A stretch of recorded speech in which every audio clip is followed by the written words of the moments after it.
Using natural cycles as a form of contraception for single people. Let's unpack this here. This is a super effective way to get an STI, or to give an STI to your partner if that's what you're looking to do. Not using a barrier method if you are not in a monogamous relationship, it's just dangerous. It's a huge risk to your health, but also the health of all of your partners. I just want to keep going on with this conversation because it is so mind-blowing to me how much this gynecologist did not correctly inform this person. I don't know if you've ever used natural cycles before, but I used natural cycles and got pregnant 5 times.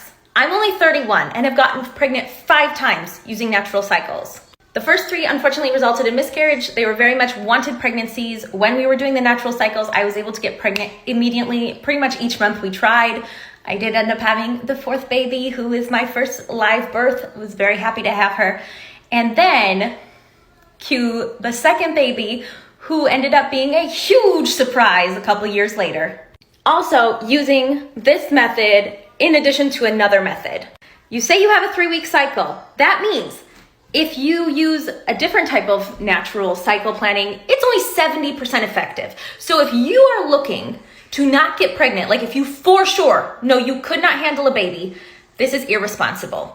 If you're in a position where you're like, oh, maybe yes, maybe no, we just kind of want to get off like hormonal birth control until we're ready to conceive again, it's still kind of iffy if you aren't sure, but I mean, if you're ready to take in a baby, just know that you might get pregnant. However, the method that they always quote that they're like 99% effective, you with a 3-week cycle would only be able to have sex when you're on your period if you read that study and you followed the rules in that study. And again, if we're going with that like 99% effective version of family planning, it's only 99% effective if you completely abstain from sex for at least 16 days. For some women, it's going to be more. For some women, it might be a little bit less, but they're more or less saying like at least 16. Otherwise, that 99% level goes down. It also goes down if you have sex during those 16 days and you use a condom or other barrier method. They can no longer promise you that 99% method. Basically, it's a mostly stay abstinent method, okay? And here, all the people, even if you do all of the things right, you're tracking your temperature, you're tracking your cervical mucus, you're doing all of the things, here's all of the types of women that method does not apply for and that should not be using that method.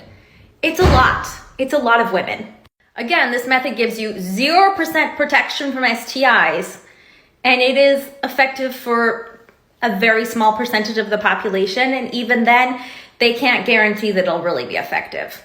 So when I see comments like this, I really want to speak out because this is so irresponsible to be posting on social networks where there's teenagers that might read these things and go, oh, what a good idea.